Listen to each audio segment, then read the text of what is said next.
ये किसका है? नैना माताजी, योगेश प्रभु, अतुल प्रभु ने संगीत सर। चार अतुल प्रभु ने संगीत सर। पण જોજો પેલો બીજો હા એ છે. देख के लागे આવી ગયા તમને લેવા? હા, 3 જણા એવા છે. નૈના માતાજી, આ હેમા સંગીત સર ના ઘેરથી હા માતાજી, હા અને આ બેસો, એમના બેસો. મોટી દીકરી કોના? સંગીત સર ના. અચ્છા, તે લોકોને પ્રસાદ લેવડાવ્યો? હવે લેશે, અમે સાથે લઈને પછી જઈશું. પ્રસાદ લઈને? હા. બરાબર.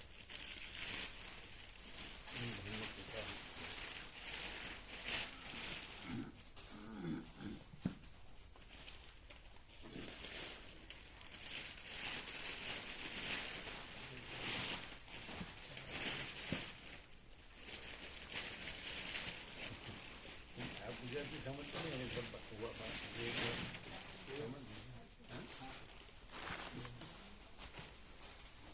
वो बोलता है वो बराबर है क्या? फिर जाता है ना?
લખી લીધું?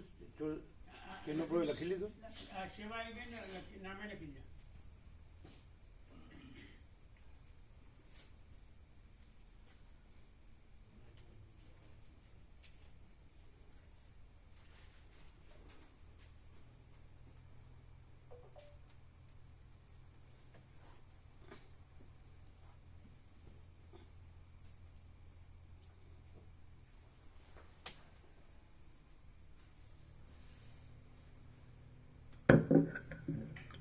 ओम ओम ओम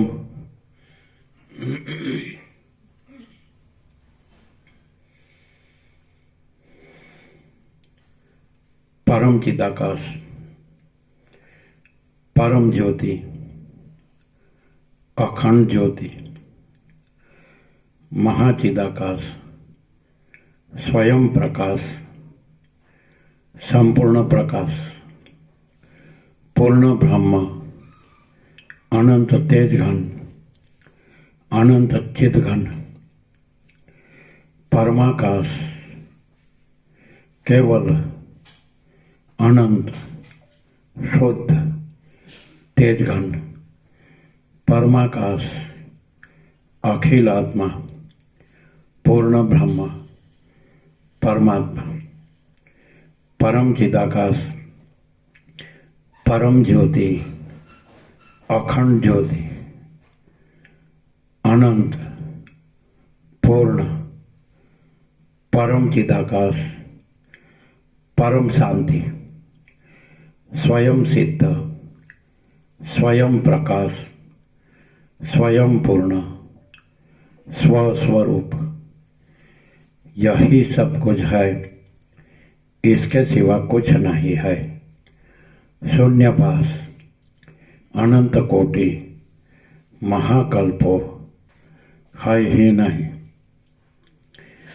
महाचिदाकाश, स्वयं प्रकाश, संपूर्ण प्रकाश, महाचिदाकाश ज्योति, अनंत, अखंड, अभेद, महाचिदाकाश ज्योति, महातत्व, महासामान्य, महाचिदाकाश, स्वसंवेद्य, सहज निर्विकल्प, महाचिदाकाश, परम कैवल्य, परम शांति, परम चिदाकाश, अनंत, पूर्ण, निरपेक्ष, सत्य, अनंत, संपूर्ण, अपरिग्रह, निर्भ्रांत, निरपेक्ष, वशिष्ठ राम, निर्वाण उत्तरार्ध, राउंड 40मो राउंड।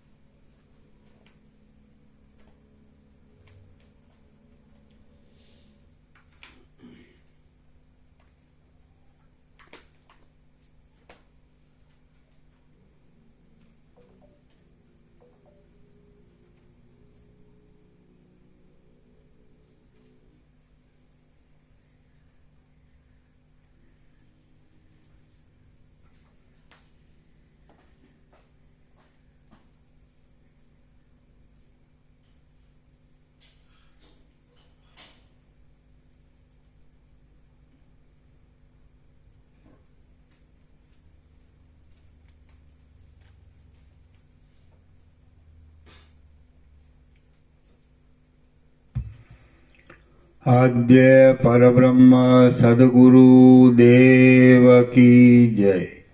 ओम श्री परमात्मने नमः।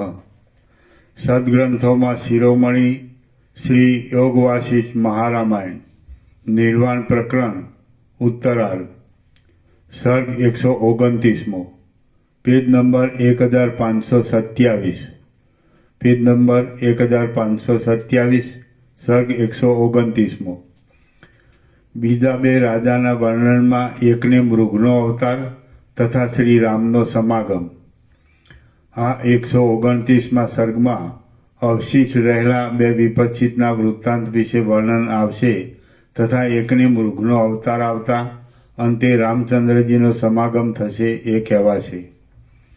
રામ બોલ્યા, હે મહારાજ, સાલમલી દ્વીપના રાજ્યમાં અને ચંદ્રલોકમાં ભોગો વડે રોકાઈ રહેલા અને ભોગોનું નિસારપણું જાણનારા બીજા બે વિપક્ષિત રાજાની પછી શી ગતિ થઈ તે આપ કહો।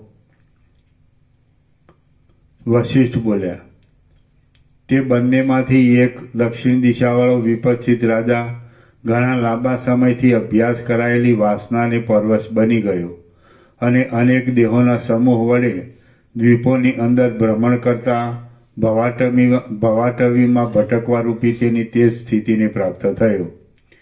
ગયા સર્ગમાં વર્ણવેલા વિપક્ષિત રાજાની પેઠે એ દક્ષિણ દિશાવાળો વિપક્ષિત રાજા પણ આવરણોનો ત્યાગ કરી દઈ પરમાકાશની અંદર લાખો સંસારનું અવલોકન કરતા અદ્યાપી પર્યંત સ્થિર થઈ રહ્યો છે।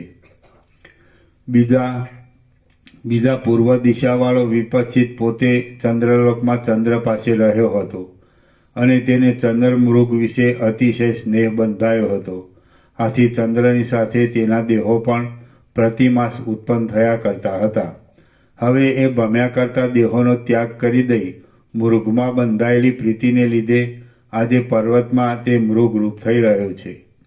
રામ બોલ્યા, હે મહારાજ, ચારેય વિપક્ષિત રાજાની સદાકાળ ઉદય પામનારી વાસના તો એક જ હતી, છતાં તે ઉત્તમ અને અધમ ફળ આપનારા અનેક ભાવને કેમ પ્રાપ્ત થઈ ગઈ? વશિષ્ઠ બોલ્યા, મનુષ્યની ઘણા લાંબા કાળ સુધી અભ્યાસ કરાયેલી વાસના બે પ્રકારની હોય છે। એક થોડી દ્રઢતાવાળી કોમળ હોય છે અને બીજી મજબૂત દ્રઢતાવાળી અતિ દ્રઢ હોય છે। તેમાંથી થોડી દ્રઢતાવાળી કોમળ વાસના દેશકાળ અને ક્રિયાના યોગથી બદલાઈ જાય છે અને ઘાટી દ્રઢતાવાળી વાસના બદલાતી નથી। જો એક બાજુ દેશ કાળ અને ક્રિયા આદિની એકતા હોય તેમજ બીજી બાજુ વાસનાની એકતા હોય તો તે બંનેમાં જે વધારે બળવાન હોય તો તે જય મેળવે છે। એવી રીતે દેશકાળના યોગથી થનારા વિભાગને લીધે એ ચારેય વિપક્ષિત રાજાઓ જુદા જુદા પ્રકારે રહ્યા હતા। એ ચારમાંથી બે અવિદ્યામાં ખેંચાતા જતા હતા તો એક મુક્ત થઈ ગયો હતો અને એક મૃગરૂપ થઈ રહ્યો હતો। ભ્રાંતિને સત્યરૂપે નિશ્ચળ કરી રહેલા ત્રણેય વિપશ્ચિત રાજાને અદ્યાપી પર્યંત તે અવિદ્યાનો અંત દેખાતો નથી. અજ્ઞાન વડે મોટા રૂપમાં દેખાતી આ અવિદ્યા અનંત છે, પરંતુ વસ્તુતઃ જોતા તે અવિદ્યા નિર્મૂળ જ છે. જેમ સૂર્યનારાયણના ઉદયથી અંધકારની શોભા જતી રહે છે, તેમ વિજ્ઞાનરૂપી પ્રકાશનો ઉદય થતાં તે તરત ગલિત થઈ જાય છે. થોડા સમયમાં તેની વાસનાથી એક બીજું જ બ્રહ્માંડ ખડું થઈ ગયું અને તેમાં પશ્ચિમ દિશાવાળા વિપશ્ચિત રાજાનું જે વૃત્તાંત બન્યું છે તે તમે સાંભળો. તે અતિ દૂર સુવર્ણમય ભૂમિ પ્રદેશમાં બ્રહ્મરૂપી મહાચિદાકાશની અંદર કોઈ એક દ્રશ્યપણે ફેલાઈ રહેલ એક બ્રહ્માંડરૂપી બ્રહ્મ છે. તે દ્રશ્યરૂપે દેખાતા છતાં વસ્તુતઃ બ્રહ્મરૂપ જ છે. તે પશ્ચિમ દિશાવાળા વિપશ્ચિત રાજાને તે દ્રશ્યરૂપે જોવામાં આવ્યું, એટલે તેને વિશે તે પોતે એકલો સમ દમ તથા ઈશ્વર ભક્તિ આદિ શુભ ગુણોના સંસર્ગને લીધે જીવનમુક્ત વિદ્વાન પુરુષોના મધ્યમાં જઈ પહોંચ્યો. ત્યાં દ્રશ્યના સ્વરૂપને બરાબર ઓળખી લઈ તે પૂર્ણ બ્રહ્મભાવને પ્રાપ્ત થઈ ગયો. ત્યાં જ તેને તત્વજ્ઞાન થયું, એટલે જગતના આકારે દેખાતી અવિદ્યા અને તેનો પોતાનો દેહ એ બંને ઝાંઝવાના જળની પેઠે ક્યાંય જતા રહ્યા, કેમ કે બંનેની સ્થિતિ રાગને લીધે જ હતી. આ પ્રમાણે પશ્ચિમ દિશાવાળા વિપશ્ચિત રાજાનું સર્વ વૃત્તાંત સ્ફુટ રીતે કહી બતાવ્યું. એવી રીતે બ્રહ્મની પેઠે જ આ અવિદ્યા અનંત છે, કેમ કે તે બ્રહ્મરૂપી અધિષ્ઠાનમાં જ કલ્પાયેલી છે. એ બ્રહ્મની અંદર તેની સત્તા વડે કલ્પાયેલા જગતમાં લાખોના લાખો વર્ષો વ્યતીત થઈ જાય તો પણ તેનો કશો અંત દેખાતો નથી. સ્વભાવે કરીને તેમાં જ પરમાત્માનો અનુગ્રહ થાય તો જ કાંઈ ખરું લક્ષ્ય મળી જાય છે. તે અધિષ્ઠાન ચૈતન્યનું ખરું સ્વરૂપ ન ઓળખાયાથી તે મિથ્યા અવિદ્યારૂપ કહેવાય છે, અને જો તેનું વાસ્તવ સ્વરૂપ ઓળખાઈ જાય તો તે શાંત પરબ્રહ્મ રૂપ જ કહેવાય છે. જે કાંઈ અવિદ્યાનો તથા બ્રહ્મનો આ ભેદ પ્રતીતિમાં આવે છે તે પણ વસ્તુતઃ જોતા ભેદરૂપ નથી, કેમ કે એ ભેદ પણ અવિદ્યારૂપ છે અને અવિદ્યા બ્રહ્મરૂપ છે. તે બ્રહ્મ ચિદાભાસ રૂપ થતાં તેને ભેદની પ્રતીતિ થાય છે, માટે તે ભિન્નતા ચિદરૂપ જ છે.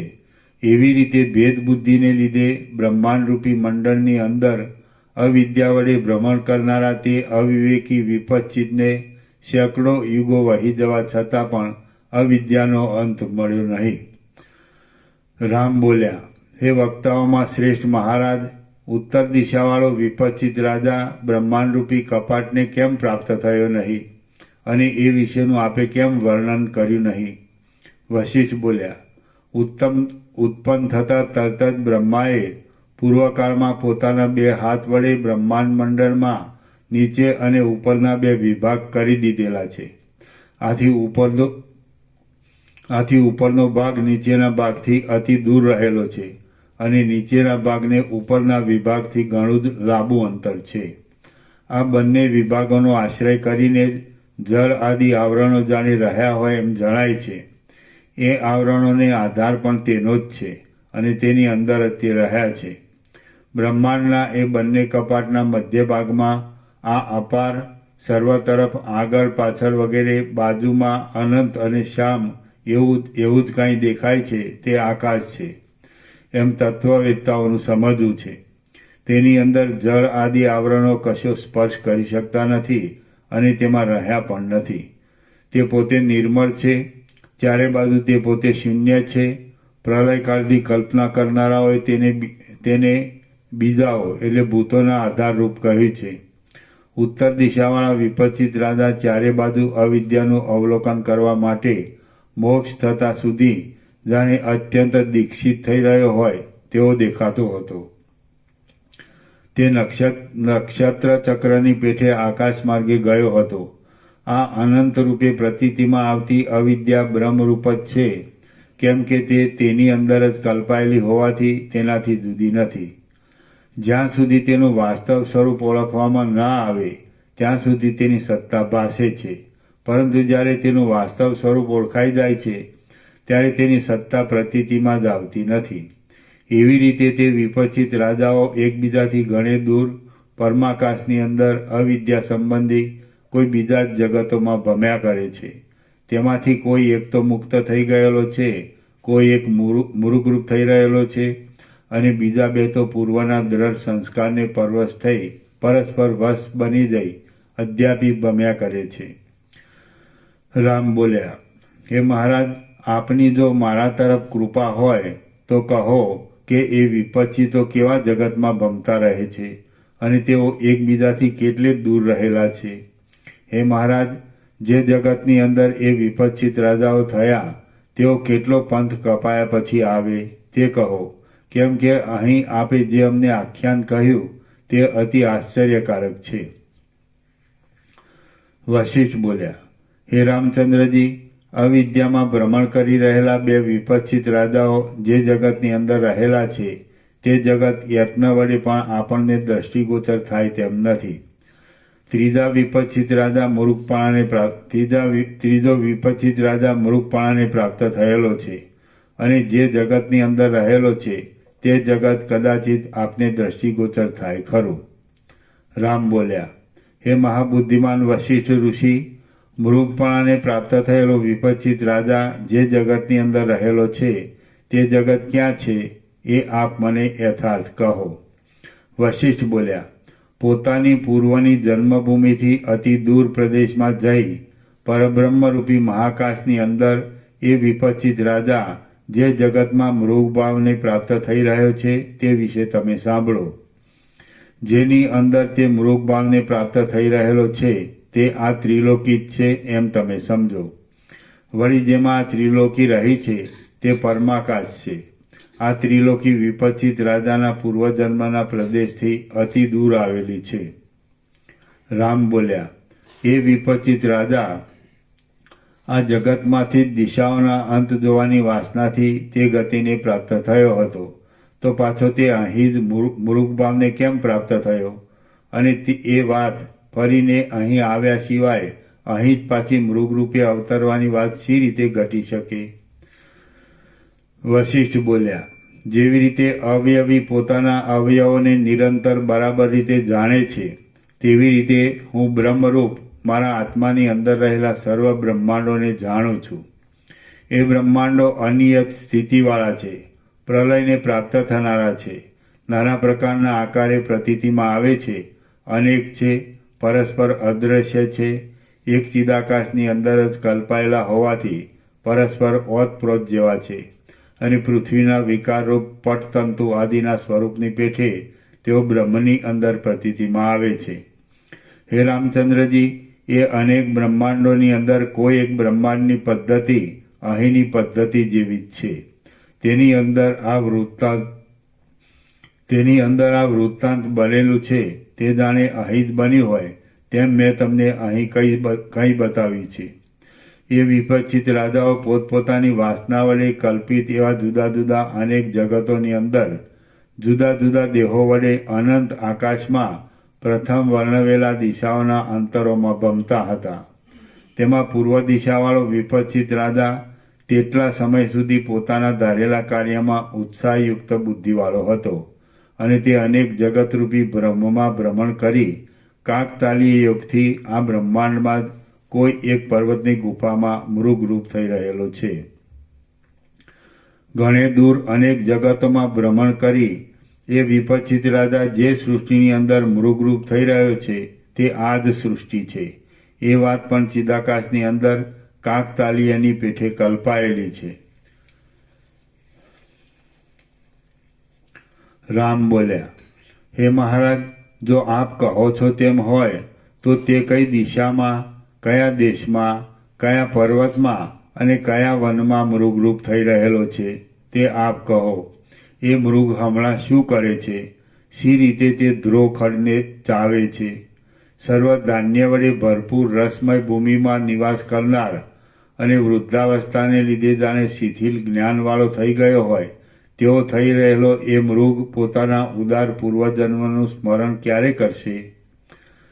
વશિષ્ઠ બોલ્યા, ત્રિગર દેશના રાજાએ તમને જે ક્રીડામૃગ ભેટ તરીકે આપેલો છે અને જે હમણાં આપણા ક્રીડામૃગોના ગૃહમાં રહેલો છે તે જ એ વિપચિત રાજા છે એમ તમે સમજો.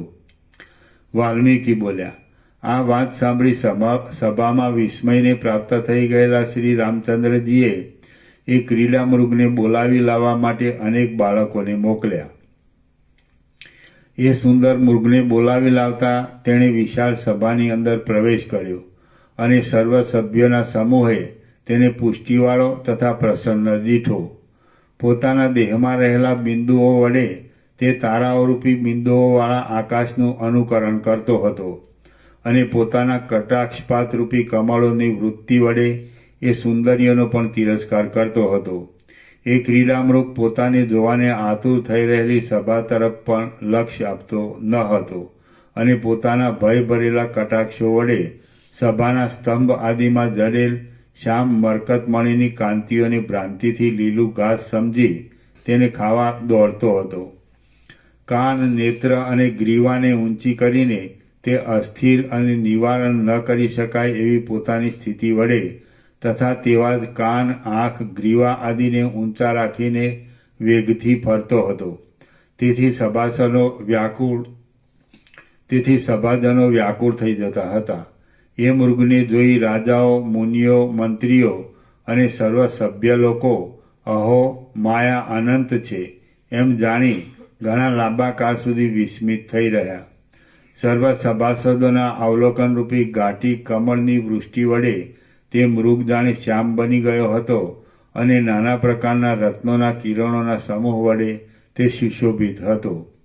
એ મૃગને જોઈ રહેલી એ સભા અંદર આશ્ચર્યનો અનુભવ કરતી હતી અને તે ચિત્રમાં આલેખેલી કમલિનીની જેમ વિસ્મયથી જાણે કે સ્તબ્ધ થઈ રહી હતી. શ્રી યોગ વાસિષ્ઠ મહારામાયણમાં નિર્વાણ પ્રકરણના ઉત્તરાર્ધનો વિપચિત મૃગ લાભ નામનો સર્ગ 129મો સમાપ્ત.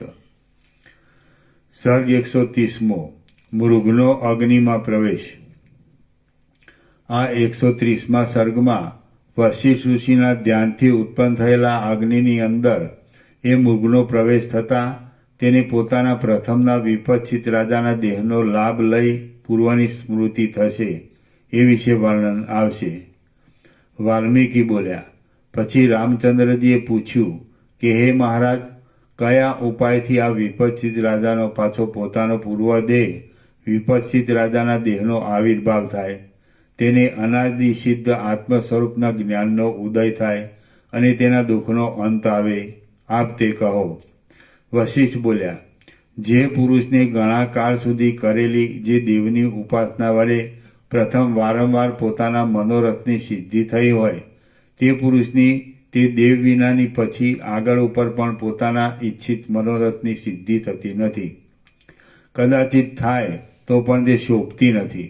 તેમજ તે પરિણામે સુખ આપનારી, હિતરૂપ કે ઉત્તમ ફળ આપનારી થતી નથી. આ વિપચિત રાજાને અગ્નિ શરણરૂપ છે, દૈવતરૂપ છે. માટે આ મૃગ તેની અંદર પ્રવેશ કરવાથી નિર્મળ થયેલા સુવર્ણની પેઠે પોતાના પૂર્વરૂપને પ્રાપ્ત થશે. હમણાં જ હું એક ક્રિયા કરું છું અને તમને દેખાડું છું, તે તમે સર્વ જુઓ. આ મૃગ આપણી પાસે જ હમણાં અગ્નિમાં પ્રવેશ કરે છે. વાલ્મીકી બોલ્યા, એ પ્રમાણે કહી શ્રેષ્ઠ ચેષ્ટાવાળા શ્રી વશિષ્ઠ ઋષિએ પોતાના કમંડલુના જળ વડે આચમન કર્યું અને શાસ્ત્ર પદ્ધતિને અનુસાર ઈંધન વગરના જ્વાળાઓના સમૂહ રૂપે રહેલા અગ્નિનું ધ્યાન કર્યું. એ ઋષિના ધ્યાન વડે સભાના મધ્ય પ્રદેશમાંથી અંગારાના આકાર વિનાનો, ઈંધનથી રહિત, સ્વચ્છ અને ગમગમાટ કરી રહેલો જ્વાળાઓનો સમૂહ પ્રકટ થઈ ગયો. એ અગ્નિમાં ધુમાડાનો કે કાજલનો કશો સંપર્ક નહોતો. એ જ્વાળાઓનો સમૂહ અત્યંત મનોહર તથા દેદીપ્યમાન કાંતિવાળો હતો અને સુવર્ણમય મંદિરના જેવો રમણીય દેખાતો હતો. તેનો આકાર વિકસિત થયેલા કેસુડાના પુષ્પના જેવો હતો અને સંધ્યાકાળના વરસાદના વાદળાની પેઠે તે ખીલેલો જણાતો હતો. તે જ્વાળાઓનો સમૂહ જોઈને સર્વ સભ્ય દૂર જતા રહ્યા હતા અને તેને જોતા જ તે મૃગે પોતાના પૂર્વકાળના રૂઢ થઈ રહેલા ભક્તિભાવ વડે આદરપૂર્વક દર્શનના ક્રમથી હર્ષ બતાવ્યો. પછી અગ્નિના દર્શન કરી ક્ષીણ પાપવાળો થઈ રહેલો અને તેમાં પ્રવેશ કરવાની ઈચ્છા રાખનારો તે મૃગ દૂરથી જેમ સિંહ ઉછળે તેમ અગ્નિમાં પ્રવેશ કરવા માટે ઉછળ્યો. તેટલામાં મુનિવર્ય વશિષ્ઠ ઋષિએ પોતાના ધ્યાનની અંદર વિચાર કરીને એ મૃગને પોતાના દ્રષ્ટિપાત વડે ક્ષીણપાપ નિષ્પાપ કરી દીધો અને તેઓ અગ્નિને કહેવા લાગ્યા કે હે ભગવાન અગ્નિ, આ મનોહર મૃગને તેની પૂર્વકાળની ભક્તિનું સ્મરણ કરી આપ કૃપા કરી પાછો વિપચિત રાજા રૂપ બનાવી દો. વશિષ્ઠ ઋષિ આ પ્રમાણે બોલતા હતા ત્યાં ઘણા વેગથી છોડેલું બાણ જેમ લક્ષ્યમાં પ્રવેશ કરે તેમ તે રાજસભામાં નિર્મુક્ત થયેલા તે મૃગે વેગથી અગ્નિમાં પ્રવેશ કર્યો. જેમ અરીસામાં પ્રતિબિંબિત થયેલો પુરુષ તેમાં પ્રવેશ થયા જેવો દેખાય છે તેમ એ મૃગને પણ સર્વ સભ્યોએ જ્વાળાના સમૂહમાં પ્રવિષ્ટ થયેલો જોયો. ત્યારે તેનું શરીર સંધ્યાકાળના રાતા વાદળાના જેવા જ્વાળાના સમૂહમાં સ્પષ્ટ રીતે વિશ્રાંત થયેલું દેખાતું હતું. પછી જ્વાળાઓના અંદરના ભાગરૂપી આકાશમાં એક ઝીણા વાદળાની પેઠે રહેલા એ મૃગે મૃગભાવને છોડી દીધો અને તે સર્વને દેખાય તે પ્રમાણે મનુષ્યના આકારે થઈ ગયો. હવે તે રાજા જ્વાળાની અંદર સુવર્ણના જેવી કાંતિવાળો, પવિત્ર આકારવાળો અને મનોહર અવ્યયવાળો જણાવા લાગ્યો.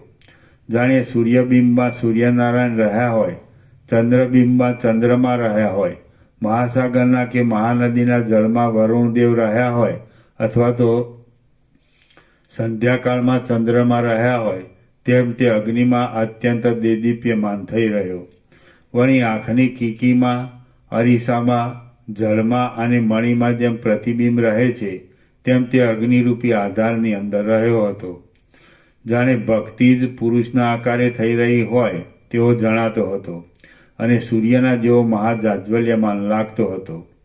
ત્યાર પછી પવન વડે બુઝાઈ ગયેલા દીવાની પેઠે અને આકાશમાંથી જતા રહેતા સંધ્યાકાળના વાદળાની પેઠે એ સભાના મધ્યમાંથી જ્વાળાઓના સમૂહ કોણ જાણે ક્યાંય જતો રહ્યો.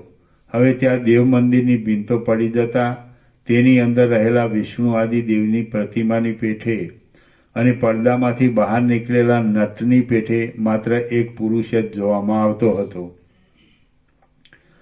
તેણે અક્ષમાળાને ધારણ કરી હતી. તેની આકૃતિ શાંત હતી. તેણે સુવર્ણનું યજ્ઞોપવિત પહેર્યું હતું અને અગ્નિથી બળી જવાથી પવિત્ર થયેલા શુદ્ધ વસ્ત્રો વડે તેનું આખું શરીર ઢંકાયેલું હતું. વળી તે જાણે તત્કાળ ઉદય પામેલો ચંદ્રમા જ હોય એવો મનોહર દેખાતો હતો. તેના વેશનો આભાસ જોઈને સર્વ સભ્યો કહેતા હતા કે અહો, આની કેવી કાંતિ છે!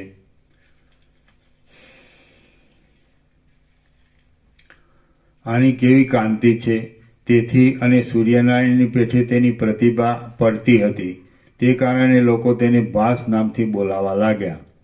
આ પુરુષ જાણે મૂર્તિમાન સૂર્યનો જ આભાસ હોય તેવો છે, તેથી એ ભાસ નામથી ઓળખાશે એમ સભામાં બેઠેલા કેટલાક પુરુષોએ કહ્યું. આથી તે ભાસ નામથી કહેવાવા લાગ્યો. ત્યાર પછી એ ભાસ ત્યાં જ બેસી ધ્યાનાવસ્થિત થઈ ગયો અને તેણે પોતાના શરીર ઉપર વીતેલા પોતાના આગળના સર્વ વૃત્તાંતનું સ્મરણ કર્યું. તે સમયે સર્વ સભ્ય લોકો આશ્ચર્યને લીધે ચેષ્ટારહિત થઈને સ્વરૂપ સ્થિતિમાં સ્થિર થઈ ગયા અને ભાસ એક મુહૂર્તમાં નિર્બાધપણે પોતાના પૂર્વ વૃત્તાંતનું સ્મરણ કરી વ્યુત્થિત દશાને પ્રાપ્ત થઈ ગયો. તે ધ્યાનરૂપી પ્રકાશમય સ્થિતિમાંથી જાગ્રત થયો અને તેણે ત્યાંથી ઉઠીને ક્રમપૂર્વક સભા તરફ જોયું. સભામાં આવીને શ્રી વશિષ્ઠ ઋષિને હર્ષ વડે પ્રણામ કર્યા અને તેણે કહ્યું કે હે જ્ઞાન સૂર્ય, મને પ્રાણ આપનાર હે મહારાજ, હું આપને નમસ્કાર કરું છું. શ્રી વશિષ્ઠ ઋષિએ પણ તેના મસ્તક ઉપર પોતાના હાથ વડે સ્પર્શ કરી કહ્યું કે હે રાજન, આજે ઘણા લાંબા સમયથી દેખાતી તારી અવિદ્યાનો ક્ષય થઈ જાઓ. એ પછી ભાસે રામચંદ્રજીને નમન કરી સ્પષ્ટપણે કહ્યું કે તમારો જય થાઓ. એટલે દશરથ રાજા આસન ઉપરથી જરા ઊભા થયા અને જાણે હસતા હોય તેમ નીચે પ્રમાણે કહેવા લાગ્યા. દશરથ રાજા બોલ્યા, હે રાજન, તમે ભલે આવ્યા. આ આસન ઉપર બેસો અનેક સંસારમાં ભટકવારૂપી વિસ્તીર્ણ ભાર વડે થાકી ગયેલ હે રાજન, તમે અહીં વિશ્રામ લ્યો. વાલ્મીકી બોલ્યા. ઉપર પ્રમાણે દશરથ રાજા બોલ્યા એટલે ભાસ નામનો એ વિપશ્ચિત રાજા વિશ્વામિત્ર આદિ મુનિઓને પ્રણામ કરીને પોતાના આસન ઉપર બેઠો. દશરથ રાજા બોલ્યા, અહો, કેવી ખેદની વાત છે. જેમ વનનો હાથી બંધનમાં આવી જતા દુઃખનો અનુભવ કરે છે, તેમ આ વિપશ્ચિત રાજાએ અવિદ્યાને લીધે ઘણા લાંબા કાળ સુધી દુઃખનો અનુભવ કર્યો છે. અહો, અવિદ્યારૂપી દુષ્ટ દ્રષ્ટિવાળા પુરુષની ગતિ અતિ વિષમ છે. કેમ કે તે શૂન્ય આકાશની અંદર જ સૃષ્ટિના આડંબરની ભ્રાંતિને દેખાડે છે.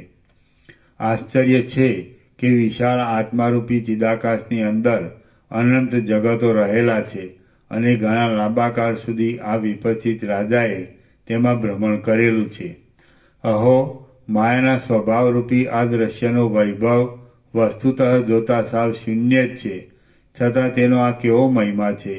તે પોતે શૂન્ય છે, છતાં આકાશના જેવા અસંગ ચિદાકાશના એક રસ સ્વરૂપની અંદર તે અનેક જગતના આકારે પ્રતીતિમાં આવે છે.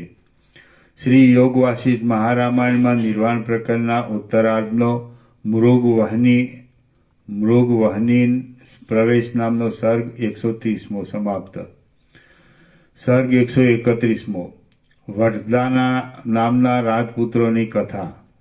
આ 131મા સર્ગમાં વિશ્વામિત્ર ઋષિએ વડદાના નામના રાજપુત્રની કથા કહી તેનાથી પ્રેરાયેલો તે વિપશ્ચિત રાજા પોતાની ભ્રાંતિનું વિસ્તારપૂર્વક વર્ણન કરશે. દશરથ રાજા બોલ્યા, આ વિપશ્ચિત રાજા દિશાઓનો અંત જોવારૂપી અવિદ્યાના ઉદ્દેશથી કલેશ પામ્યો હતો. આત્મજ્ઞાનથી રહિત હતો, તેથી તેની આ સર્વ ચેષ્ટા વૃથા ભ્રાંતિરૂપ જ હતી.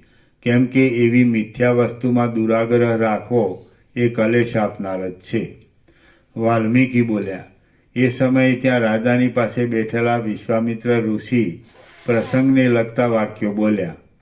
હે મહારાજ, ઉત્તમ બોધ નહીં પામેલા અનેક પુરુષોને આવા વિલક્ષણ પ્રકારના અનેક ભ્રાંતિરૂપી જ્ઞાનો હોય છે અને તેથી વાસના વડે ખડા થઈ ગયેલા તેવા જ પ્રકારના અનેક જગતો હોય છે. આજ 17 લાખ વર્ષ સુધી પોતાનો બંધાયેલો નિશ્ચય ક્ષીણ થયો નથી. તેથી વડદાના નામના રાજપુત્રો આ વિપશ્ચિત રાજાની પેટે હજી પૃથ્વીની અંદર ભ્રમણ કરી રહેલા છે. ભૂમિનો અંત જોવા માટે તે રાજપુત્રો ઉદ્વેગ રહિત થઈ મંડી રહ્યા છે અને વહ્યા જતા નદીના પ્રવાહની પેઠે તેઓ આજ સુધી નિવૃત્ત થતા નથી. આ મહાવિશાળ લોક વર્તુળ આકારનો છે. તે આકાશની અંદર રહેલો છે. બાળકના સંકલ્પની વૃક્ષની પેઠે તે એક હિરણ્યગર્ભના સંકલ્પના નિશ્ચય રૂપ છે. આકાશની અંદર અદ્ધર લટકી રહેલા અને મધ વડે લીંપાયેલા દડામાં જેમ દશે દિશામાં કીડીઓ ફર્યા કરે છે, તેમ આ લોકના આધારે રહેનાર સર્વ જીવો પણ દશે દિશાઓની અંદર નિરંતર ભમ્યા કરે છે. ભૂગોળના જે અવયવો તેના નીચેના ભાગમાં રહ્યા છે અને જે અવયવો તેના ઉપરના ભાગમાં રહ્યા છે, તેમાં જ્યારે તે ભાગમાં જે જીવો રહે છે ત્યારે તે ભાગમાં તે જીવો નિવાસ કરતા ભમે છે. અંતરિક્ષમાં રહેનારી મંદાકિની આદિ નદીઓ અને સૂર્યચંદ્ર આદિ સહિત સર્વ નક્ષત્ર મંડળ વાયુના બંધનને લીધે ઘણા દૂરથી ભૂગોળનો આશ્રય કરી રહે છે અને તેઓ તેનો સ્પર્શ ન કરતા નિરંતર ઊંચે ભમ્યા કરે છે. આકાશ જ્યોતિચક્ર સહિત એ ભૂગોળનું વેષ્ટન કરીને અહીં સર્વ દિશાઓમાં રહેલું છે. તે સર્વ દિશાઓમાં ઉપરના ભાગમાં રહેલું છે અને પૃથ્વી નીચેના ભાગમાં રહેલી છે. એ ભૂગોળના નીચેના ભાગમાં જે પદાર્થો રહ્યા છે તેઓ તે પ્રદેશોમાં તે અવયવોને પ્રાપ્ત થતા ગતિ કરતા રહે છે. જે આકાશ ભાગની અંદર પક્ષી આદિ ઉડીને ગતિ કરે છે તેને ઉર્ધ્વ ભાગ કહેવામાં આવે છે. હે દશરથ રાજા, એ ભૂગોળમાં કોઈ એક દેશમાં વડદાના નામના રાજાઓ છે. તેમના કુળમાં પૂર્વકાળમાં 3 રાજપુત્રો થયા હતા. આ વિપશ્ચિત રાજાની પેઠે દ્રશ્યરૂપે પ્રતીતિમાં આવતા પૃથ્વી આદિ જગતનો અંત જોવાનો દ્રઢ નિશ્ચય બાંધીને તેઓ પણ દ્રશ્યનો અંત જોવા માટે નીકળી પડ્યા હતા. અનેક દ્વીપોમાં તથા સમુદ્રોમાં પૃથ્વી પછી જળ અને વળી પાછી પૃથ્વી એમ ક્રમે કરી ઘણા કાળ સુધી ભ્રમણ કરતા તેમજ વચમાં મરણ થવાથી નવા નવા શરીરો ધારણ કરી લેતા એ રાજપુત્રોનો ઘણો લાંબો સમય એમ જ ચાલ્યો ગયો. સ્વચ્છ દડાની ઉપર લાગી રહેલી ફરતી કીડીઓની પેઠે નિરંતર ભૂગોળમાં ભ્રમણ કરી રહેલા એ રાજપુત્રો આજ સુધી દ્રશ્યના અંતને પામ્યા નથી, પણ બીજા નવા દેશાંતરનો તેમને અનુભવ થતો રહે છે. હે મહારાજ, તેઓ આજ સુધી આકાશની અંદર અદ્ધર રહેલા દડા ઉપર ફર્યા કરતી કીડીની પેઠે દ્રશ્યમાં જ ગૂંચવાઈ રહેલા છે, છતાં તેમને તેમાં કશો ખેદ થતો નથી. આ ભૂગોળના જે દેશોમાં તે જાય છે તે દેશોમાં તેમને અજ્ઞાનીની પેઠે જ ઉપર અને નીચે દિશાઓનો દેખાવ નજરે આવે છે. હે મહારાજા દશરથ, તેઓ કહે છે કે આપણે ઉદ્યોગ કરતા છતાં હજી દ્રશ્યના અંતને પ્રાપ્ત થયા નહીં, માટે હજી પણ અહીંથી આગળ ચાલીએ. એવી રીતે આ અનંત દ્રશ્ય વિશે વિચાર કરીએ તો આ કશું છે જ નહીં. સર્વ ચિદાકાશના એટલે હિરણ્યગર્ભના સંકલ્પનો એક આડંબર છે. આ જે કાંઈ પ્રતીતિમાં આવે છે તે સ્વપ્નમાં દેખાતી સ્વપ્ન સૃષ્ટિના જેવું છે. સંકલ્પરૂપ છે, અનંત છે અને અજ્ઞાન વડે જ ખડું થયેલું છે. સંકલ્પ કિંવા કલ્પનાનું મૂળ અધિષ્ઠાન વિચારતા તે બ્રહ્મરૂપ છે અને બ્રહ્મ જ એ સંકલ્પના આકારે વિવર્તરૂપ પ્રતીતિમાં આવે છે. વસ્તુતઃ જોતા એ બંને ચિદ્રૂપ જ છે. જેમ શૂન્યપણું અને આકાશ એમાં કશો ભેદ નથી, તેમ એ બંનેમાં પણ કશો ભેદ નથી. જળના પ્રવાહમાં થયા કરતા ચક્રી, તરંગ તથા પરપોટા આદિ તેના વિવર્તની પેઠે આ ચિન્માત્ર તત્વની અંદર જે કાંઈ વિવર્ત રૂપે ભાસે છે તે તેના જેવું જ છે. તેનાથી જુદો બીજો કશો પદાર્થ હોય એવો સંભવ જ નથી. આથી તેને બીજા કોની ઉપમા આપી શકાય? ચિદાકાશની અંદર પ્રથમથી જ આ જગતનો અભાવ છે, તેથી આ જગત શૂન્યરૂપ છે. જો એમ છે તો પછી ચિદાકાશ જ સત્ય છે એ વાત નિર્વિવાદ છે. તે ચિદાકાશ પોતે જ જગતના આકારે જાણે થઈ રહેલું હોય તેમ ભાસે છે. સૃષ્ટિ તથા પ્રલય એ બંને ચિદાકાશથી જુદા નથી. ચિદ્રૂપ પરમ તત્વ કર્મ અને વાસના અનુસાર જેવી જેવી કલ્પનાનો આશ્રય કરે છે તેમાં જ તે આસક્તિને પ્રાપ્ત થઈ જાય છે. જળ ચેતન રૂપે પ્રતીતિમાં આવતા પોતાના મનોવેદ્ય સંસ્કારો વડે તે જેમ પ્રથમ ઘણા લાંબા કાળ પર્યંત સ્થિતિ કરી રહ્યો હતો, તેમ આગળ પણ ઘણા લાંબા કાળ સુધી મોક્ષ પર્યંત તે સ્થિતિ કરે છે. ચિદાત્માનું એક દ્રશ્ય અને બીજું અદ્રશ્ય એમ બે રૂપ છે. તેમાંથી અદ્રશ્ય રૂપ અવિનાશી છે. જન્મ આદિ વિકારથી રહિત એ અવિનાશી તત્વ જ પોતે આ જગતના આકારે ભાસે છે, પણ એ તત્વ વસ્તુતઃ જોતા જાણે કશારૂપ ન હોય એમ ભાસે છે. જેમ શૈલના ઉદરમાં શિલાઓ રહી છે, તેમ ચિદાત્મારૂપી એક અણુની અંદર સમસ્ત જગતના અનુભવરૂપી અણુઓ રહેલા છે. તે અણુઓ સ્વચ્છ છે અને ચિદાકાશની અંદર ચિદાકાશ રૂપે રહેલ છે. તેઓ અવ્યાકૃત આત્માની અંદર સ્વભાવરૂપે અવિદ્યારૂપી આવરણવાળા આત્મા રૂપે રહેલા છે, અને અવિદ્યા રહિત શુદ્ધ ચૈતન્યની અંદર તો તેઓ છે જ નહીં, કેમ કે તેઓ તેથી જરા પણ જુદા નથી. હે નિપુણ બુદ્ધિવાળા સભાસદો, આ જે બ્રહ્મનું પ્રકાશમય સ્વરૂપ ચારે બાજુ વ્યાપ્ત છે તે જ સારી પેઠે પૂર્વાપર વિચાર કરતા જગતરૂપે વિવર્ત ભાવને પ્રાપ્ત થઈ રહેલું છે એમ કહી શકાય. અહો, અતિ આશ્ચર્ય છે કે આ શુદ્ધ ચિદાત્મા પોતે પોતાના શુદ્ધ સ્વરૂપથી ભ્રષ્ટ ન થયા છતાં નાના પ્રકારની અવિદ્યાયુક્ત બુદ્ધિ વડે નાના પ્રકારની બની જઈ હું જીવરૂપ છું એમ સમજી ગ્લાનિ પામે છે. વિપચિત એવા બીજા નામને ધારણ કરી રહેલા હે રાજા ભાસ, તમે દ્રશ્ય પ્રપંચમાં કેટલું દીઠું, કેટલું ભ્રમણ કર્યું અને તમને તે સંબંધી કેટલું સાંભળે છે, તમે તે સર્વ કહો. ભાસ બોલ્યો, દ્રશ્ય પ્રપંચમાં મેં ઘણું જોયું છે. કશા ખેદને ન પામતા મેં બહુ ભ્રમણ કર્યું છે અને અનેક પ્રકારે જે બહુ મારા અનુભવમાં આવ્યું છે તે સર્વ મારા સ્મરણ પથમાં છે.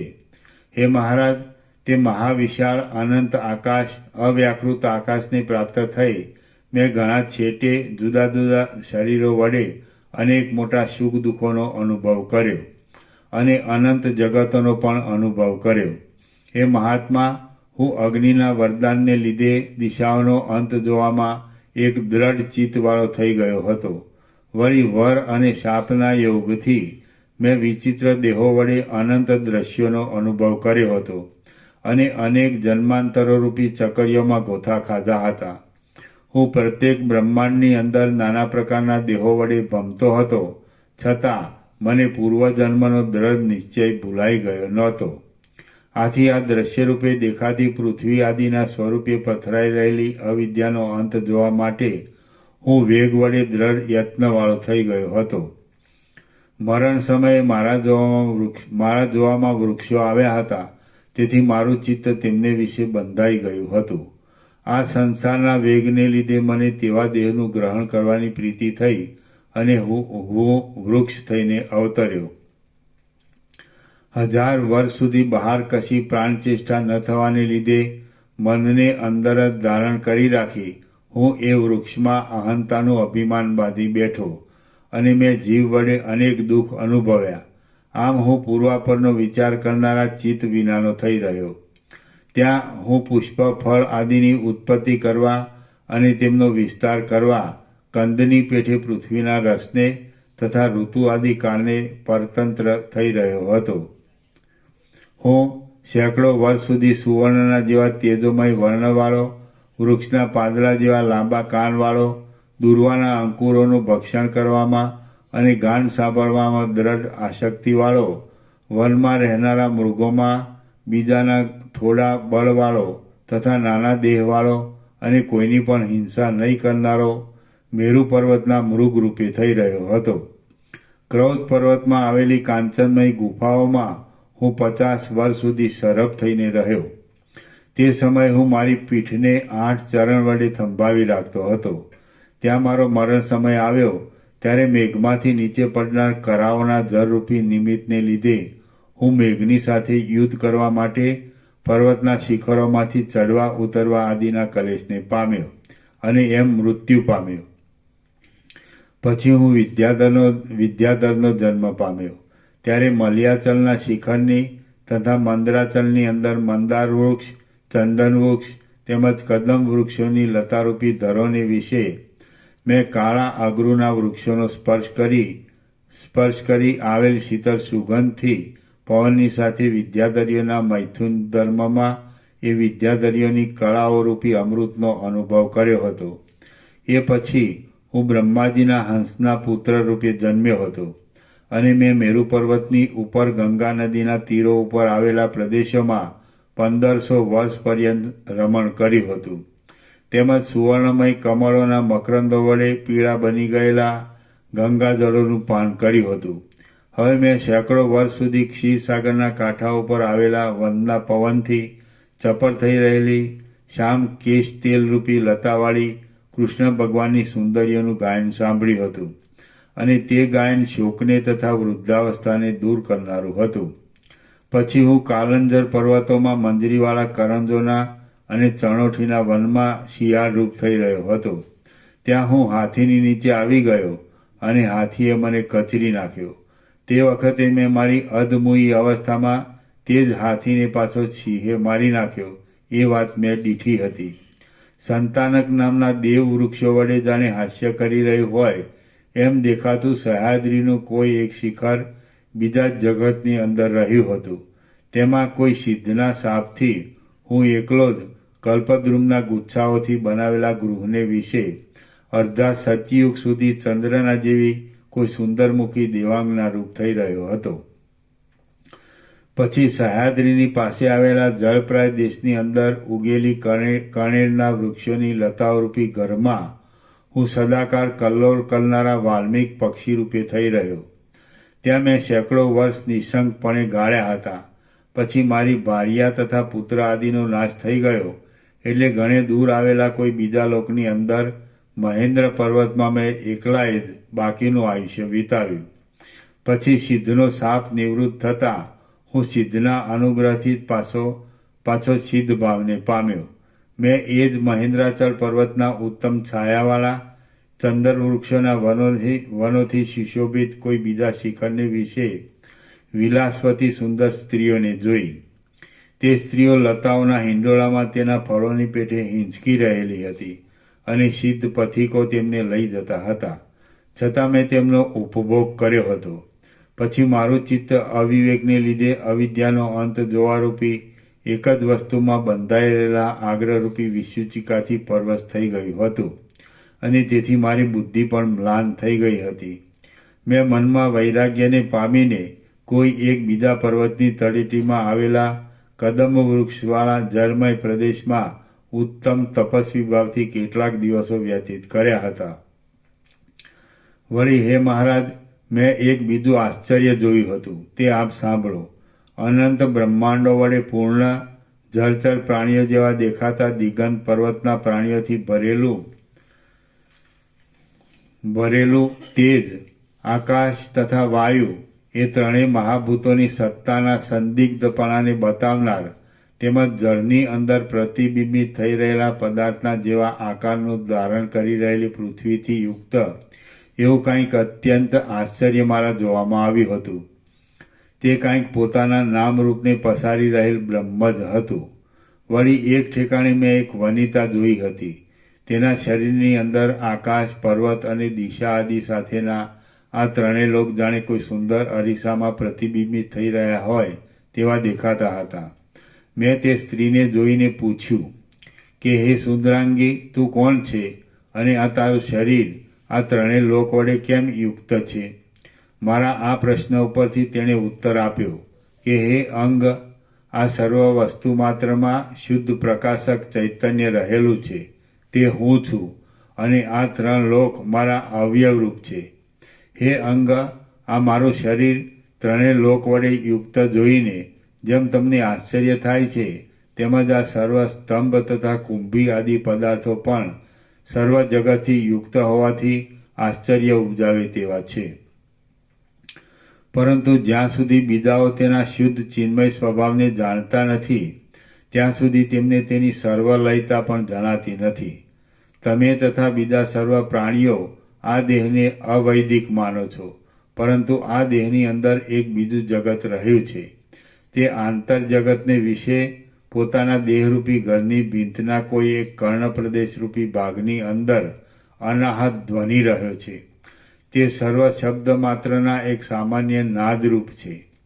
વળી અમુક નિત્ય નૈમિત્તિક આદિ કર્મ અને સમદમ આદિ જ્ઞાન અવશ્ય સંપાદન કરવું અને કલંજ ભક્ષણ આદિનો ત્યાગ કરવો વગેરે વિધિ નિષેધને બતાવનારા વેદ આદિ શાસ્ત્રને પોતે શબ્દ બ્રહ્મરૂપ હોવાથી તે જ પોતાની અંદર ધારણ કરી રહ્યો છે. તે પછી તે વિધિ નિષેધના આશ્રયરૂપ જગતને પણ અંદર ધારણ કરી રહેલો જ છે એમ સમજી લેવાનું છે. વેદશાસ્ત્ર વિના એના નીચે ટાંચ છે. આ ઉપરના શ્લોકનું એક અર્થાંતર જ છે. ટીકાને લગતો અર્થ બતાવી એ અર્થાંતર ઠીક જણાતા તે દાખલ કરેલું છે. વેદશાસ્ત્ર વિના પણ સર્વ પ્રાણીઓને આ જગતની અંદર પોતાના દેહરૂપી ઘરની ભીંતના કોઈ એક હૃદયરૂપી ભાગમાંથી અમુક કરવું યોગ્ય છે અને અમુક કરવું યોગ્ય નથી એવા આત્મામાંથી ઉત્પન્ન થતો એક અનિર્વચનીય ધ્વનિ નિરંતર પોતાની મેળે જ સાંભળવામાં આવે છે. સર્વ પદાર્થોમાં અનિશ્ચિત થઈ રહેલી ચિત્ત સત્તા પણ અનાહત ધ્વનિ અનહદ નાદની પેઠે સર્વત્ર સામાન્ય રૂપે રહેલી જ છે.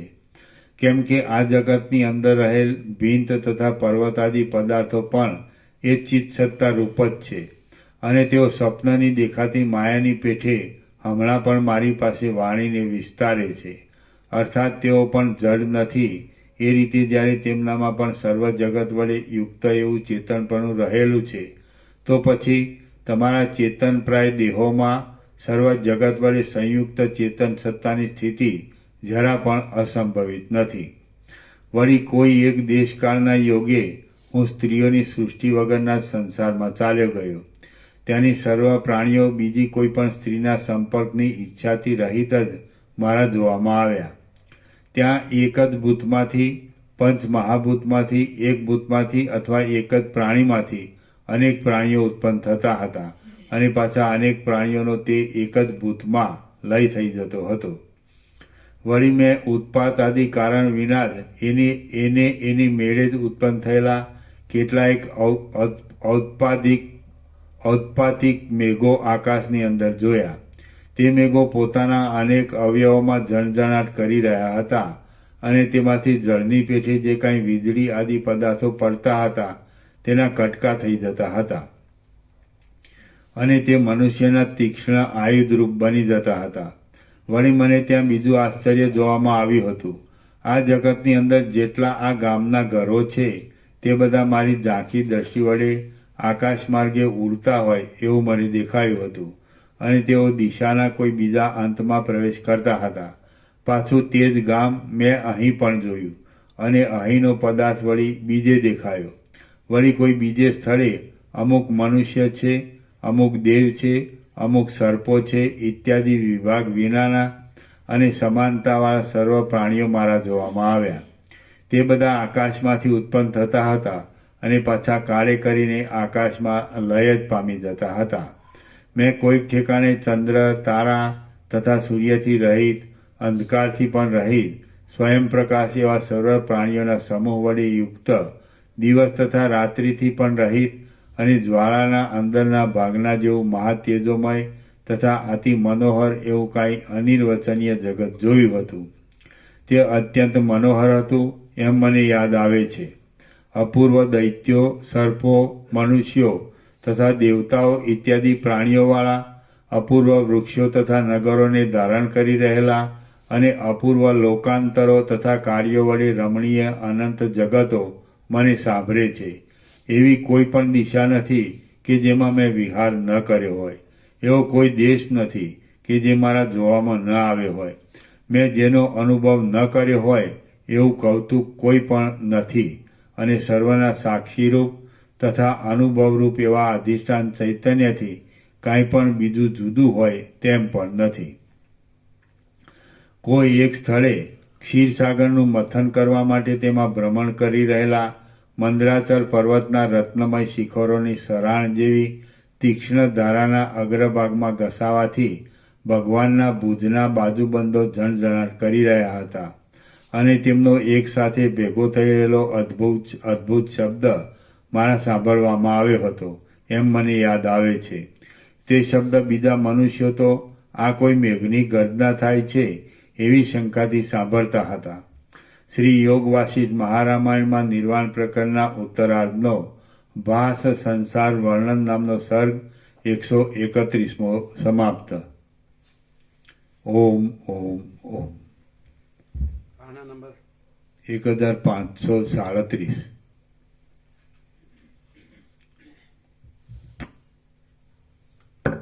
પ્રસાદ આપી દો.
ટોટલ 525 અપાયા. 525. સો સેટ આવવાનો તે આવી ગયા. ના આયા નથી હજી. કાળા કદાચ આવશે.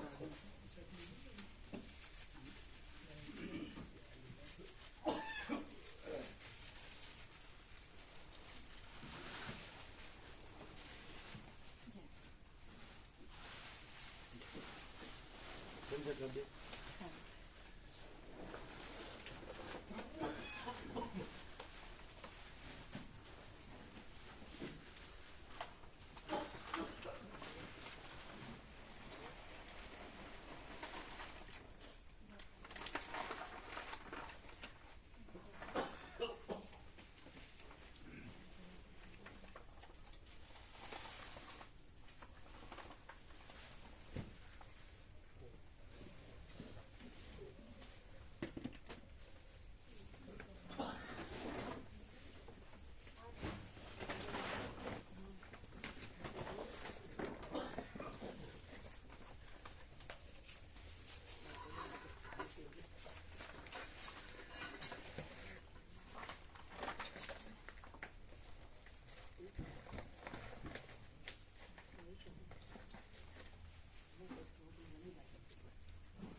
એક સરળ વાત કહીએ. ક્યાં ગયા ચીનુ બ્રો?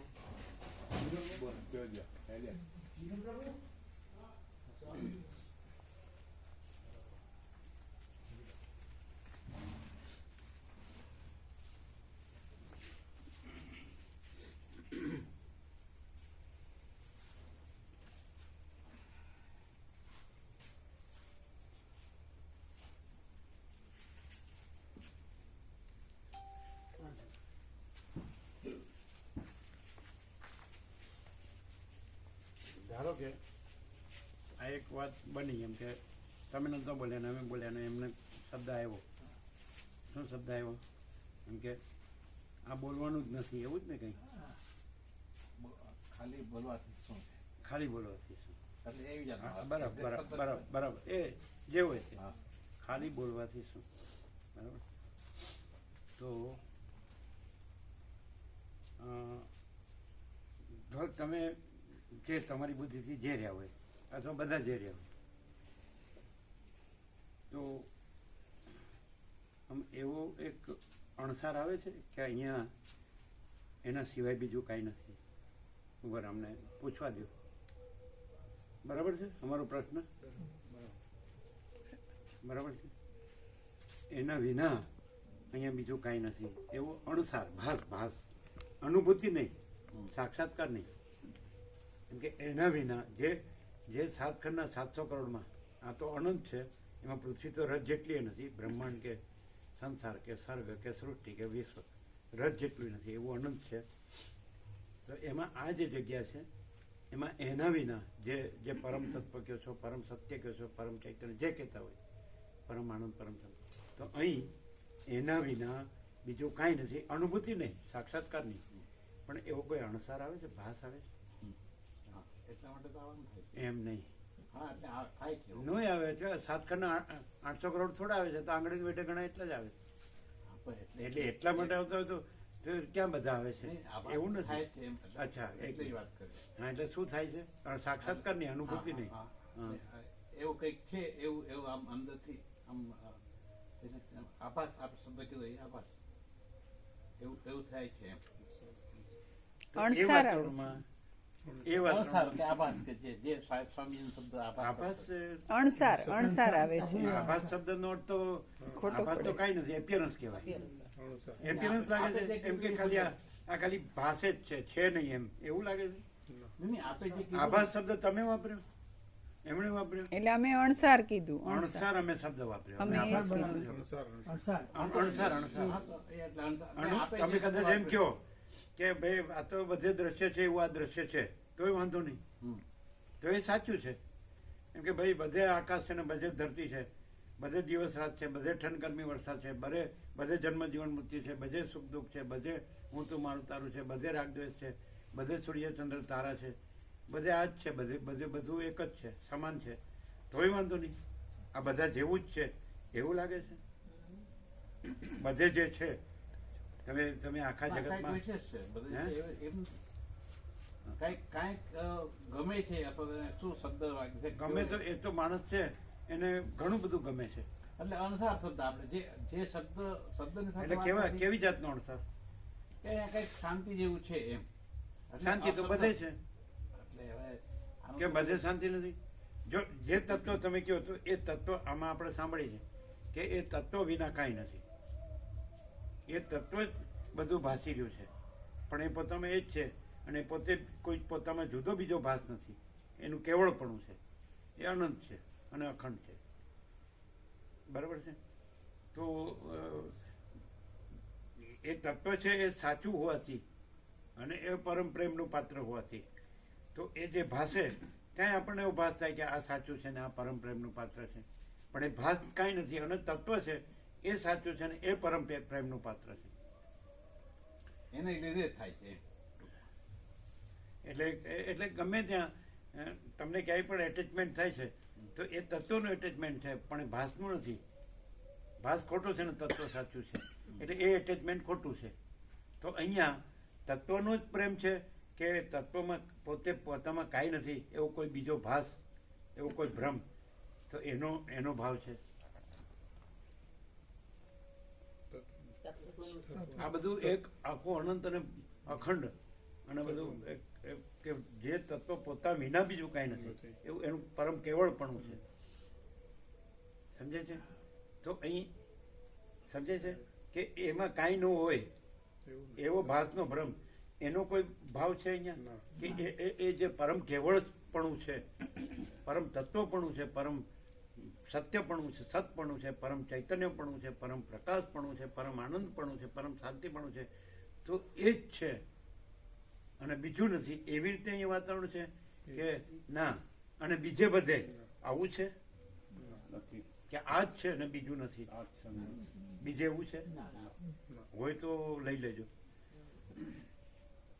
એટલે એવોય પણ એટલોય પણ ભાસ થાય છે કે અહીંયા જે એ પરમ તત્વ છે, જે પરમ સત છે, જે પરમ ચૈતન્ય છે, પરમ પ્રકાશ છે, પરમ આનંદ છે, પરમ શાંતિ છે, તો એ જ છે અને એનો જ સંપૂર્ણ ભાવ છે. 100% સત્તારાની નિસંશય એવો કંઈ ભાસ થાય છે કે બીજું કંઈ છે અને એનો ભાવ છે એવો ભાસ થાય છે. અને બીજે ક્યાંય પણ એનું બોલાય અને બીજું હોય છે કે નહીં, અને બીજાનો મોહ હોય છે કે નહીં, જે એમાં નથી, જે એ પોતે નથી, અને અહીંયા જે પોતે છે એ જ પ્રકાશ છે, એ જ સત્તા છે કે નહીં, અને એના સિવાય બીજો એનો કોઈ વિકલ્પ જે પોતામાં કાંઈ નથી, એનો કોઈ મોહ એ કોઈ છે અહીંયા વસ્તુ? બોલો. નથી. તો જ્યાંથી આવું મળે ત્યાંથી લઈ લેવું. અને બીજું કે જો આવું જ હોય કે એ જ છે અહીંયા અને બીજું નથી, તો ત્યાં એવું ન બોલાય કે બોલવાથી શું. જો સ્વીકાર્યું કે અહીંયા બસ પરમ તત્વનું પરમ કેવળપણું જ છે, પરમ સતનું, પરમ ચૈતન્યનું, પરમ પ્રકાશનું, પરમ આનંદનું, પરમ શાંતિનું, એ પરમ કેવળપણું જ છે અને એમાં બીજું કશું જ નથી ને બીજું કશું થતું નથી એવું છે એમ કીધું, તો ત્યાં એવું ન બોલાય કે બોલવાથી હમ, બોલવાથી શું, તો વિરોધાભાસ, કોન્ટ્રાડિક્શન થયું.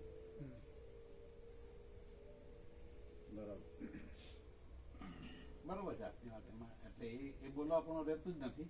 પણ જો. હું જો વાત કરીશ ને તો આપના પાસે સવાલનો જવાબ થશે. એટલે બોલવા પણ રહેતું નથી, એટલી જ વાત. નહીં બોલવાથી શું એવું એક બાજુ એમ કેવું કે અહીંયા પરમ સત્ય સતનું પરમ કેવળપણું જ છે, તો ત્યાં બોલવાથી એમ પણ સ્વીકાર હોય, તો બોલવાથી શું એ ન આવે.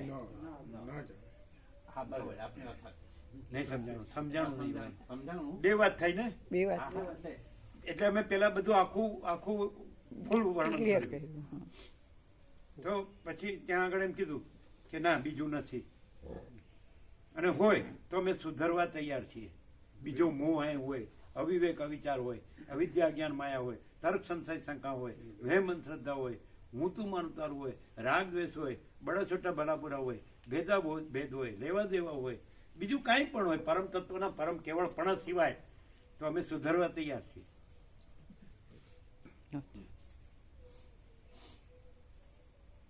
અને બીજે ક્યાંય 7 ખંડના 800 કરોડમાં જો આવું હોય તો અમે લેવા આવીશું અત્યારે જ, આ છોડીને. અચ્છા. જો આના ઉપર કાંઈ હોય, આના વિના કાંઈ હોય,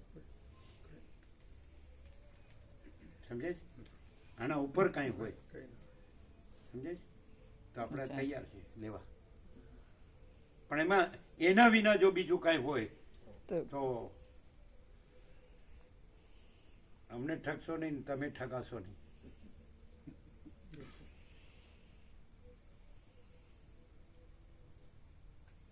અને આવો ચોખ્ખો પ્રકાશ બીજે ક્યાંય હોય તો લઈ લેજો.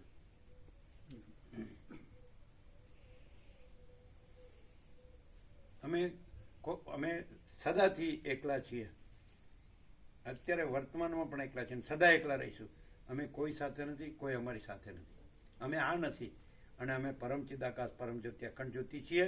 સોનાના પત્રા પર લખી દઈએ, એમાં બીજું કોઈ નથી, કાંઈ નથી, કાંઈ થતું નથી.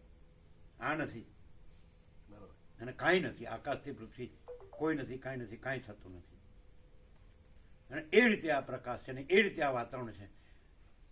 તો એમાં જો એ કંઈ પણ તમને જો અણસાર આવતો હોય, ભાસ થતો હોય, સાચું લાગતું હોય, તો બોલવાથી શું એ શબ્દ હાય ન આવે. બરોબર છે.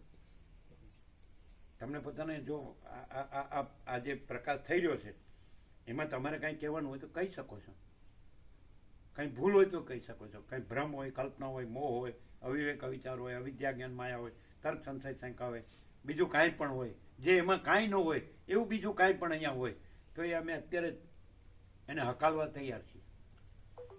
અને એમાં કાંઈ ન હોય એવું બીજું કાંઈ આવતું હોય તો એને અમે હકાલવા તૈયાર છીએ.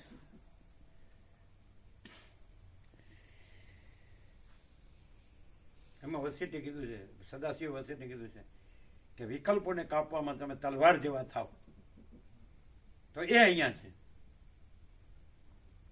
અને જો એ પરમ સત, એ પરમ તત્વ, એ પરમ કેવળપણું, એ પરમ ચૈતન્યપણું, એ પરમ આનંદ, પરમ પ્રકાશપણું, પરમ આનંદ, પરમ શાંતિપણું, પરમ પૂર્ણતા, પરમ સમતા, એ તમને અહીં ન અનુભવતો હોય તો અહીં આવશો નહીં. અને તમને જ્યાં મળતો હોય ત્યાંથી લઈ લેજો. રામકૃષ્ણ પરમહંસ હાથ પકડીને કહેતા, હું તને એમ નથી કહેતો કે તું અહીં આવ, જ્યાંથી તને જટ ઈશ્વર લાભ થાય ત્યાંથી કરી લે. હું એમ નથી કહેતો તું અહીં જાઓ.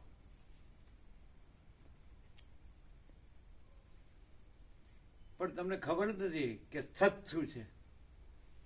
જે નિત્ય છે એ સત છે, અસત શું છે, જે અનિત્ય છે એ અસત છે. તો આપણે અને હંમેશા અજ્ઞાન શું કામ કરે છે, માયા શું કામ કરે છે, ભ્રાંતિ શું કામ કરે છે? સતને અસત કરી દેખાડે ને અસતને સત કરી દેખાડે. એ અહીં નથી. અહીં સત એટલે સત, અસત એટલે કાંઈ નહીં. હું કાંઈ નહીં, જગત કાંઈ નહીં. એ જે પરમ સત છે, એ પરમ કેવળપણું છે, એ પરમ ચૈતન્યપણું છે, એ જ સત. પરમ પ્રકાશ, પરમ આનંદ, પરમ શાંતિ, એ જ સત. કે જે પોતામાં પોતે જ છે ને જેમાં પોતા વિના બીજું કાંઈ નથી. તો અહીંયા માત્ર બોલવાથી શું, જો એક બાજુ એ પણ આપણે લાગતું હોય કે ના એમ જ છે, અહીં બીજું નથી, તો બોલવાથી શું એવું અહીં ન આવે. એ અમારા બોલવા ઉપર હોય કે એના બોલવા ઉપર હોય. અહીં એ જ છે. પછી ઉપરછલી દ્રષ્ટિએ જોઈએ તો આ છે ને આ છે ને આ આમ બોલે છે ને આમ બોલે છે ને હું આમ બોલું, એ પછી કાંઈ નથી. એ પરમ સત છે, પરમ તત્વ છે, એનું પરમ કેવળપણું જ છે. પછી એ ઉપરછલી ભ્રાંતિ ન રખાય, ઉપરછલી દ્રષ્ટિ ન રખાય. એમાં અનુભવ ક્યાંય કામ અનુભવની ક્યાંય ગણતરી આવે? એ પરમ ચૈતન્ય છે, એનું પરમ કેવળપણું છે, પરમ પ્રકાશપણું છે. એના ભિન્ન બીજો કોઈ અનુભવ નથી, કારણ કે બીજું કોઈ નથી, બીજું કાંઈ નથી, બીજું કાંઈ થતું નથી. એટલે અહીં એ જ છે અને બીજું કોઈ નથી, બીજું કાંઈ નથી, બીજું કાંઈ થતું નથી. માટે એ પરમ અનુભવ જ અહીં છે, કારણ કે એના વિના આપની વાત નથી કરતો. અનુભવી અનુભવને અનુભવ્ય જે ત્રિપુટ છે એ આ ભ્રાંતિની છે. અને એમાં અનુભવ શબ્દ છે એ પરમ અનુભવ છે ને પરમ કૈવલ્ય છે, પરમ સત છે, પરમ તત્વ છે, પરમ ચૈતન્ય, પરમ પ્રકાશ, પરમ આનંદ, પરમ શાંતિ છે. એ પરમ અનુભવ છે. બાકી એ કોઈ અનુભવ્ય એવી ત્રિપુટી નથી. એનું પરમ કેવળપણું છે, પરમ અનુભવનું પરમ કેવળપણું છે, એ અહીં છે. અને જો બીજું દેખાતું હોય તો એ ભૂલ અમે સુધારવા તૈયાર છીએ અમારામાં. એના સિવાય આ 50 વર્ષમાં કોઈને એવું લાગ્યું હોય કે અહીં એના સિવાય બીજું કાંઈ છે તો અમે એને હાલ કાઢવા તૈયાર છીએ. અને બીજું એવું કાંઈ એમાં કાંઈ નથી એવું અહીંયા આવતું હોય એ નહીં કાઢવા અમે તૈયાર છીએ. No compromise. શું કરવું છે એમાં? નથી એને શું કરવું છે એમાં? હું નથી એમાં, જગત નથી. કોઈ બતાડે કે હું મારું છે તો અમે કાઢવા તૈયાર છીએ. કઈ વસ્તુમાં? કોઈ એમ કે મારા વિના તમને ન ચાલે તો અમે એમ કે તું મરી ગયા સિવાય અહીંયા આવતો નહીં. પછી તમે કે આ તો આવું હોય આવું. અમે નથી, જે છે ત્યાંથી અમે કહીએ છીએ. પરમ સત્યથી અમે કહીએ છીએ, પરમ ચૈતન્યથી અમે કહીએ છીએ, પરમ આનંદથી, પરમ શાંતિથી, પરમ પ્રકાશથી, પરમ કેવળપણાથી અમે કહીએ છીએ કે સમજાય? કોઈ પણ કે 7 ખંડનો 800 કરોડ આના વગર તમને ન ચાલે. એટલે એમ કે તારે મરી ગયા સુધી નહીં આવવાનું. હિંમતનગરમાં એક સર્કલ હતો બ્રહ્મદેવતા, એને ત્યાં પ્રસાદ દેતા હતા કે અમે ભાંગવું ન હોય તમારું શું થાય, તો તમે અત્યારે મરી જઈને ઉપર બેસીને જુઓ અમારું શું થાય છે. તેનું તો હાલ હું ગયો. આવું કોણ કે? જેને ત્યાં પ્રસાદ લેતો હોય એને જ કહેવાનું. એ બ્રાહ્મણ હોય કે ગમે તે હોય, એ ઊંચી કોમ ગણાય. તો કે ના ના હું તો આજે જ આવ્યો છું ને ત્યારે. એટલે આવી આટલી બધી હલકાઈ, જે પરમ કેવળપણું જ્યાં પ્રકાશી રહ્યું છે અને એવો અણસાર પણ આવી રહ્યો હોય તો ત્યાં આઈ એમ ધીસ ઓર ધેટ એ બધું લાવવાની ક્યાં જરૂર? આ થોડું છે આઈ એમ. આઈ એમ એટલે I am that I am, not this I am, this or that I am.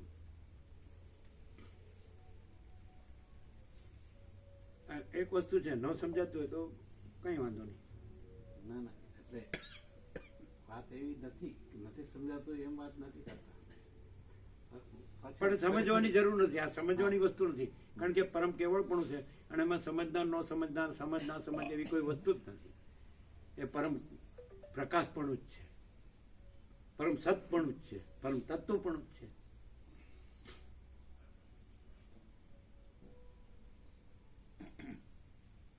એટલે કોન્ટ્રાડિક્શન ના આવવું જોઈએ. એ બધા એમ લાગે નહીં અહીં એ જ છે ને બીજું કાંઈ નથી, તો પછી બોલવાથી શું ના આવવું જોઈએ? એ જ છે એ રીતે બધું છે. એ ગમે તે થતું હોય તો એ જ છે એવી રીતે બધું થાય છે અહીંયા. બીજી કોઈ રીતે નથી થતું કે હું આ છું ને આ મારું છે. તો બધે એવું છે, અહીંયા એવું નથી. ક્યાંય પણ એવું ન હોય તો બતાડો. ક્યાંય પણ આખા વર્લ્ડમાં, આખી ત્રિલોકીમાં, બ્રહ્મલોક સુધી જાઓ, શિવલોક સુધી જાઓ, કોઈ પણ વિષ્ણુલોક સુધી જાઓ, પણ આઈ એમ ધીસ ને આઈ એમ ધેટ એવું ન હોય એ બતાડો. અને અહીંયા આઈ એમ ધીસ નથિંગ અને I am that nothing, I am that I am. એ પરમ સત હું છું, એ પરમ ચૈતન્ય હું છું, એ પરમ આનંદ હું છું, એ પરમ પ્રેમ હું છું, એ પરમ અમૃત હું છું, એ પરમ પૂર્ણતા હું છું, એ પરમ સમતા હું છું, એ પરમ શાંતિ હું છું, એ પરમ તૃપ્તિ હું છું, એ પરમ સંતોષ હું છું, એ પરમ સમાધિ હું છું, એ પરમ કલ્યાણ હું છું, એ પરમ whole and soul and whole in all હું છું. હું બીજું નથી ને બીજું થતો નથી. અને એ અહીં ન હોય અને બીજું અહીં દેખાતું હોય તો અમે ક્લિયર કરવા તૈયાર છીએ આ જ ક્ષણે. પણ તમે એક બાજુ કહો ના અહીં એ જ છે, પરમ કેવળપણું જ છે અને બીજું કોઈ નથી, કાંઈ થતું નથી, તો પછી બોલવાથી શું એ ના આવે. બધું પછી એવી રીતે જ જોવું પડે. હા, બીજું આમ લાગતું હોય તો એનું ક્લેરિટી કરવા તૈયાર છે કે એ બીજું નથી, એ પરમ કેવળપણું છે, એ રીતે છે. આ જે કાંઈ છે એ પરમ કેવળપણું છે, એ રીતે છે. આમ ક્લિયર થાય છે? એટલે એવું કઈ લાગે તો સ્પષ્ટ પૂછી લે સર, કારણ કે મારે એવો કોઈ વિકલ્પ નથી અત્યારે. તો આપ જે કહે છે બરાબર છે. ના એ ભાઈ પળની ખબર નથી. સામાન 100 સાલ કા હે પર પલ કી ખબર નહીં. પણ અત્યારે એમ લાગતું હોય કે આ જે પરમ સત છે, પરમ તત્વ છે, એના વિના એમાં ન હોય એવું અહીં કાંઈક છે, તો એ તો કહી શકાય. એમાં શું વાંધો? એમાં ક્યાં પાપ છે? સાચું કહેવામાં શું વાંધો છે? એવું કશું નથી એમ કહું છું. તો લાગશે શબ્દ ન આવવો જોઈએ. નહીં, એટલે આપણે કીધું એવું કઈ તો ક્લેરિફાય કરી લેવું એમ અનુસંધાન એમ કીધું એવું કઈ લાગે તો આપણે ક્લેરિફિકેશન કરી લઈશું એમ કરીને મેં કીધું. આપણે હમણાં શું કીધું એવું કઈ લાગે એવું કઈ. હા, એટલે અત્યારે જ કયો ને, પછી પળની ક્યાં ખબર છે? છે જ નહીં એમ મેં કીધું. એવું કોઈ ડાઉટ નથી એમ કીધું મેં. પણ તેમ છતાંય પછી એ પણ કોઈ એવો કોઈ વિકલ્પ આવ્યો તો વિકલ્પ માટેની આપણી પાસે ક્લેરિફિકેશન. એટલે એમ નહીં, જો તમે આ સાંભળ્યું અને એ પૂરેપૂરું અંદર આપણા હૃદયમાં અંતરાત્મામાં એમ લાગ્યું, સાચું લાગ્યું કે અહીં પરમ કેવળપણું છે, જે અનંત છે એ એક જ છે, અનંત જ છે. અને એ પરમ સત છે, પરમ ચૈતન્ય છે, પરમ પ્રકાશ છે, પરમ આનંદ છે, પરમ પ્રેમ છે, પરમ શાંતિ છે, પરમ અમૃત છે, પરમ પૂર્ણતા છે, પરમ સમતા છે, પરમ તૃપ્તિ છે, પરમ સંતોષ છે, પરમ સમાધાન છે, પરમ કલ્યાણ છે, પરમ whole and soul whole in all છે. એ જ અહીં છે ને બીજું નથી. એવું જો લાગ્યું હોય તો એની ઉપર જ્યાં કંઈ હોય ક્યાંય પણ તો એ લઈ લેજો, કારણ કે એમાં એનો કોઈ જ વિકલ્પ નથી. એટલે બ્રહ્મ રહેવાનો કોઈ અર્થ નથી. અને અહીં બીજું છે એ બ્રહ્મ રહેવાનો કોઈ અર્થ નથી. બોલો, 100% સત્તર આની નિસંશય સોનાના પત્ર પર લખી આપીએ. બોલો.